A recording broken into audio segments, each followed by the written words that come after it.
జై శ్రీరామ్. అందరికీ నమస్కారం. వెల్కమ్ టు న్యూస్ సెకండా. నేను మీ కస్తూరి శ్రీధర్.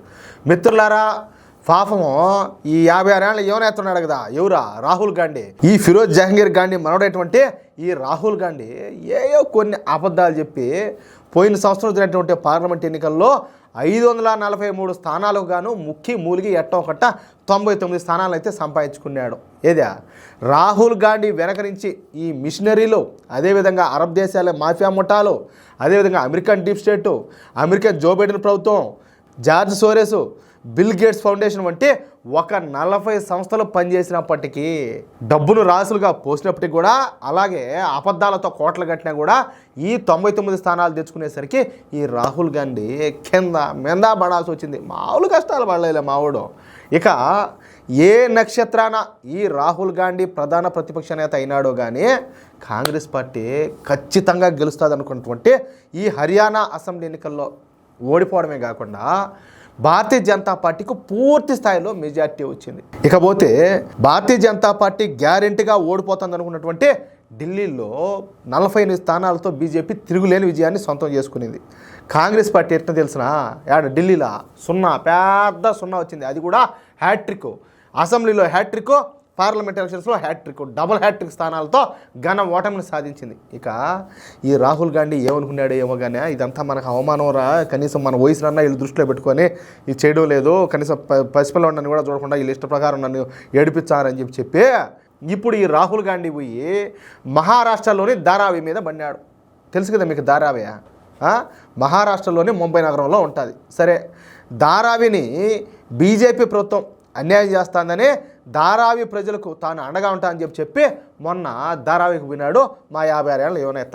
అంతే. ఇక నిన్న సుప్రీంకోర్టు ఒక తీర్పునిస్తా ధారావి అభివృద్ధిని నాయనా దయచేసి మీరు అడ్డుకోవద్దు, దాదాపు 60 సంవత్సరాల పాటు ఈ దేశాన్ని పరిపాలించారు కదా, మీరు ఏమో కట్ల కట్టి కొట్టేసింది ఏం కూడా లేదు, ధారావి ఖచ్చితంగా అభివృద్ధి చెందాల్సినటువంటి ప్రాంతం అని చెప్పేసి సుప్రీంకోర్టు ఒక కీలకమైన తీర్పునైతే ఇచ్చింది. దీంతో రాహుల్ గాంధీకి ఇట్ట చెవు దీన్ని ఇట్ట మెలిపెట్టి బాగా లాగిపెట్టి బయలుటట్టు కొట్టి ఎట్టుంటుందో అట్ట అయిపోయిందన్నమాట పాపం పరిస్థితి. ఎవరికి వచ్చాయి చెప్పండి ఈ మారి కష్టాలా? సరే, అసలు ఈ గొడవ ఏందో ఇంకా కాస్త డీటెయిల్గా మీకు చెప్పే ప్రయత్నం చేస్తా. ఈ ధారావి అనేది మహారాష్ట్ర రాజధాని అయినటువంటి ముంబై నగరంలో ఉండేటటువంటి ఒక మురికివాడ. ఈ ధారావి మన దేశంలో మాత్రమే కాకుండా మన ఆసియా ఖండంలోని అతిపెద్ద మొదటి మురికివాడ అన్నమాట. ఈ ధారావి సరిగ్గా ఈ ముంబై మహానగరం మధ్యలో ఉంటుంది. ఈ ధారావి వైశాల్యం 1 చదరపు మైలు ఉంటుందంట ఎటమల్లే కూడానా. ఇక్కడ ఏకంగా 10 లక్షల మంది ప్రజలైతే నివసిస్తూ ఉంటారు. అందరూ కూడా పేదవాళ్ళే, కాయ కష్టం చేసుకొని ఏయో చిన్న చిత్తగా పనులు చేసుకుంటా బ్రతికేటటువంటి వాళ్ళే. వాళ్ళు ఇక్కడి నుంచి ఎక్కడికి వెళ్ళలేని పరిస్థితి అయితే ఉన్నది. కానీ ఈ ధారావి మురికివాడ మొత్తం ముంబై నగరానికే ఒక మాయన మచ్చలాగా తయారైపోయింది. ముంబైకి ఏంది స్వామి, ఆసియాలోనే అతిపెద్ద మురికివాడంటే ఒక ముంబైకేనా? ఏకంగా దేశానికే ఇది చెడపారు కదా ఇదే.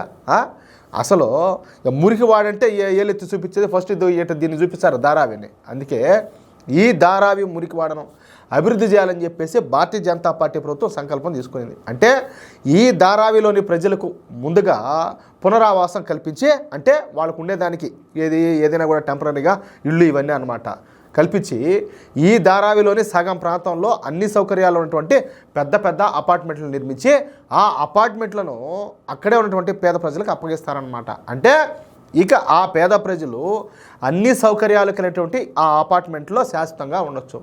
మీరు ఒకసారి కావాలంటే యూట్యూబ్లోనూ వాటి పోయి చూడండి ధారావి అని చెప్పేసి. పైన అంతా కూడా ఈ రేకులు వేసుకోవడము, లేకపోతే ఈ పట్టలు ఉంటాయి కదా, పట్టలు కప్పుకొని ఏదో ఊరికైనట్లు ఏదో ఒకటి అడ్డ పెట్టుకొని అట్లా బతుకుతూ ఉంటారనమాట.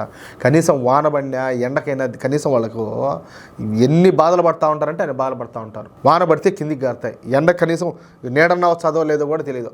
అటువంటి దారుణమైన పరిస్థితుల్లో నివసిస్తూ ఉంటారు వాళ్ళు. అదేవిధంగా ఇక మిగిలినటువంటి 300 ఎకరాల్లో షాపింగ్ కాంప్లెక్స్లు, మల్టీప్లెక్స్లు, సాఫ్ట్వేర్ సంస్థలు, ఆర్థిక సంస్థలను ఏర్పాటు చేస్తారు. దీన్నే ధారావి రీడెవలప్మెంట్ ప్రాజెక్ట్ అని అంటారనమాట. అంటే డిఆర్పి అని వస్తుంది. దీనికి అయ్యేటటువంటి ఖర్చు దాదాపుగా 7,200 కోట్లు. ఈ ప్రాజెక్టులో ధారావి ప్రజలు ₹1 కూడా ఖర్చు పెట్టాల్సిన అవసరం అయితే ఉండదు. పైగా వాళ్ళకి అన్ని సదుపాయాలు కలిగినటువంటి అపార్ట్మెంట్లను అందివని ఉన్నారనమాట. ఆ ప్రాంతాన్ని మొత్తాన్ని పూర్తిగా ఆధునీకరించని ఉన్నారు. ఒక్కసారి ఆలోచించండి, ఇది ఎంత గొప్ప ప్రాజెక్టు. ఇలాంటి అవకాశం వస్తే ఎవరైనా కాదని చెప్తారా?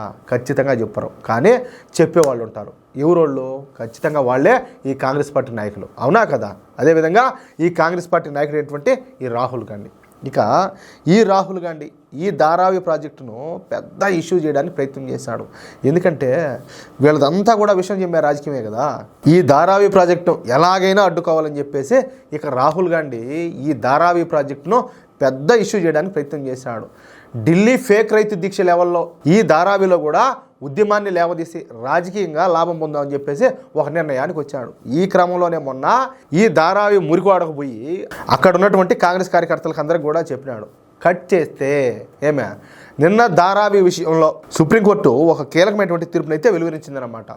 ధారావిను అభివృద్ధి చేయాల్సిన అవసరం ఉండదని, ధారావి అభివృద్ధిని అడ్డుకోవడానికి ఎవరు కూడా ప్రయత్నం చేయొద్దని, ధారావి అభివృద్ధి ప్రాజెక్టు విషయంలో స్టే ఇవ్వడానికి తాము అంగీకరించమని చెప్పి సుప్రీంకోర్టు తిరుగులేటువంటి ఒక తీర్పునైతే ఇచ్చింది. ధారావి విషయంలో ఖచ్చితంగా అభివృద్ధి జరిగి తీరాల్సిందేనని చెప్పేసి స్పష్టం చేసిందనమాట. దీంతో ఇక రాహుల్ గాంధీ మరొక ఫేక్ ఉద్యమానికి అడ్డంకి అయితే ఏర్పడినట్టయింది. రాహుల్ గాంధీకో మొత్తానికైతే చెప్పినా కదా, ఈ సుప్రీంకోర్టు చెవి మెలిపెట్టి గోప గుయ్యమనేటట్టు కొట్టింది. లేకపోతే ఎప్పుడు చూసినా యాడికోసాటికి పోవాలా, ఎవరినో రెచ్చగొట్టాలా, ఏదో ఒక విధంగా గొడవలు సృష్టించాలా. ఏమి దిక్కుమాలిన రాజకీయాలు స్వామి ఇదంతానో, ఏమి దిక్కుమాలిన రాజకీయాలు. వీళ్ళు ఉండేదానికేమో ప్యాలెస్లు మహల్లో కావాలా, పేదోళ్ళు మాత్రం పక్కన కనీసం గోడలు తలదాచుకోవడానికి నీడ కూడా లేకుండా అటు చాటు పేదవాళ్ళు ఉండాలన్నా. ఏమి దారుణం ఇది. వీళ్ళు అన్ని దశాబ్దాల పాటు పరిపాలించారు కదా దేశాన్ని. ఏం ధారావి మురికివాడు అనేది ఈరోజు పుట్టింది కాదు కదా. అప్పుడంతా వీళ్ళు ఏం చేస్తూ ఉన్నట్టు, ఏం చేసినట్టు వీళ్ళు ఏంది ఈ రాజకీయాలు అంతానా. ప్రతి ఒక్కరు కూడా వీళ్ళ రాజకీయాలు ఎంత నీచంగా ఉన్నాయో, ఎంత దారుణంగా ఉన్నాయో ప్రతి ఒక్కరు కూడా తెలుసుకోవాలా. అది విషయం అయితే. మిత్రులారా, ఈ న్యూస్ కనుక మీకు నచ్చినట్లయితే ఖచ్చితంగా ఈ న్యూస్ నలుగురికి షేర్ చేయండి.